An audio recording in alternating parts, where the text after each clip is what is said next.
Hi everyone, this is Joy Yu. Today we will talk about a famous global news which happened several years ago, Cape Town water crisis in South Africa. Obviously, it was a disaster for the citizens. They were limited to using 13 gallons of water per person per day. That's enough for a 90-second shower, a half gallon of drinking water, a sinkful to hand wash dishes or laundry, one cooked meal, 2 hand washing, 2 teeth brushing, and 1 toilet flush. Panic appeared in this prosperous city. Seeing this situation, there is an important question. What leads to the anger or frustration of people who were involved in the Cape Town water crisis? There are many aspects to answer it. To begin with, let's look at government and international organizations' policies to support the citizen. Before the water crisis, Cape Town had incredible nature. There were restaurants, coffee shops, stores, bars, clubs, and apartments in and around the city that made it a great place to live. People also felt pretty safe to walk around during the day. Cape Town has been warned it faces riots as it prepares for the worst crisis any city has faced since 9/11, with water due to run out by April 12th. Bottled water is being rationed in shops in the South Africa tourist destination to prevent panic buying and hoarding ahead of its taps running dry. To respond to the water crisis, the government attempted to increase the supply and reduce the demand for water in the Western Cape water supply system. The city set several projects to raise the supply, such as Zandvoort water recycling project. The government bought an additional 2 million and 5 million liters of water per day from the Modern Reservoir in Ogesut and the Atlantis Aquifer, respectively. In order to reduce the high demand, the city attempted to regulate use of the commons through exhortations for responsible use, direct allotment, and use of water tariffs.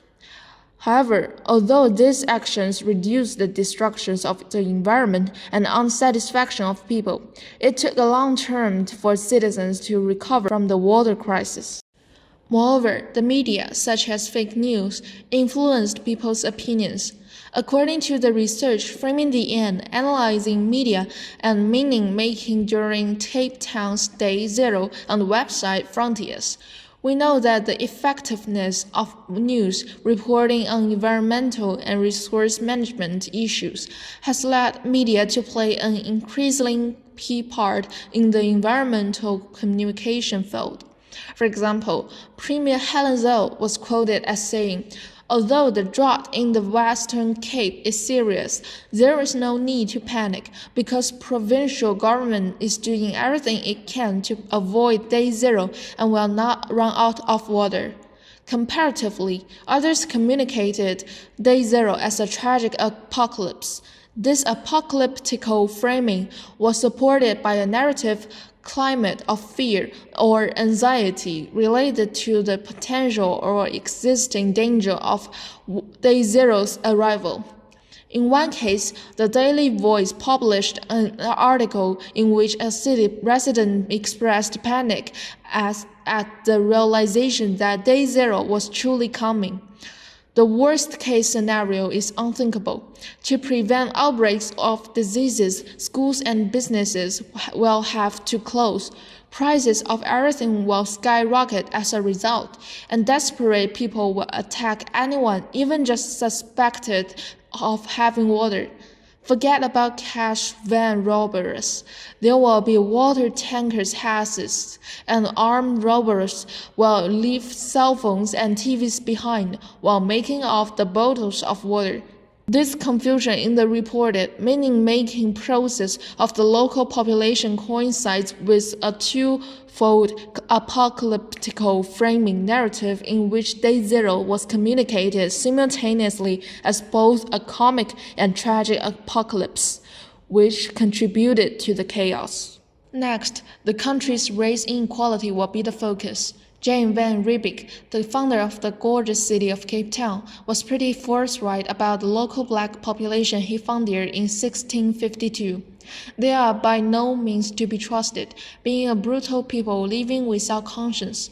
He wrote in his diary. In his best-selling book, The Mind of South Africa, veteran journalist Alistair Sparks quotes Van Riebeeck as referring to the local Khoisan people as dull, stupid, and odorous, and as black stinking dogs. The complex racial gradations of Cape Town constantly challenge those who want to speak of a narrow blackness or whiteness. The majority grouping here are colored people, a problematic term in itself. These are descendants of the same Khoi derided by Van Riebeeck, Malay slaves and white people. In London, they would be considered mixed race, in the United States black. In 2001, just over 50% of the people of Western Cape described themselves as colored, 30.1% described themselves as black African, and only 18.4% as white. The first two groups largely live in poor, settled townships, while white people are in or around the city of Cape Town. As a result, the most citizens were experiencing awful treatment during the water crisis. Finally, from the economic perspective, Cape Town is strongly affected by the water crisis. South Africa has one of the world's highest rates of income inequality. This means that when the water crisis hits Cape Town, the lower strata of the society are likely to be badly affected. People with higher incomes may be able to buy water from their daily needs. However, poor people do not have the money to do so. Since water is a basic human need, it is likely that the situation will deteriorate into a riot. The police and government authorities of Cape Town are already preparing themselves to mitigate a law and order crisis. Regardless of their efforts, such a crisis is likely to have deep financial as well as humanitarian impact.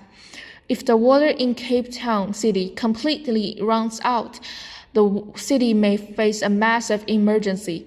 Firstly, there will be a law and order crisis, which will not only inconvenient but also expensive. Secondly, the state of the health and sanitation is going to be badly affected. The government may find that suddenly a lot of people are falling sick. This may exert pressure on the already pressurized public health care system in South Africa. South Africa citizens will expect their government to help the citizen in case of such an emergency. It is true that humanitarian aid from Red Cross and other countries may provide some temporary relief. However, the expenditure on health, sanitation, and safety is likely to go through the roof if the crisis is not contained or averted. From the research above, we can know that the Cape Town water crisis has caused uncountable loss to the citizens. Different perspectives like policies, media, race, and economy, and so on, can lead us to a more comprehensive understanding to the local riots and panic. People are always the victims of natural disaster. Everyone needs to make effort to protect the environment. Thank you for your listening.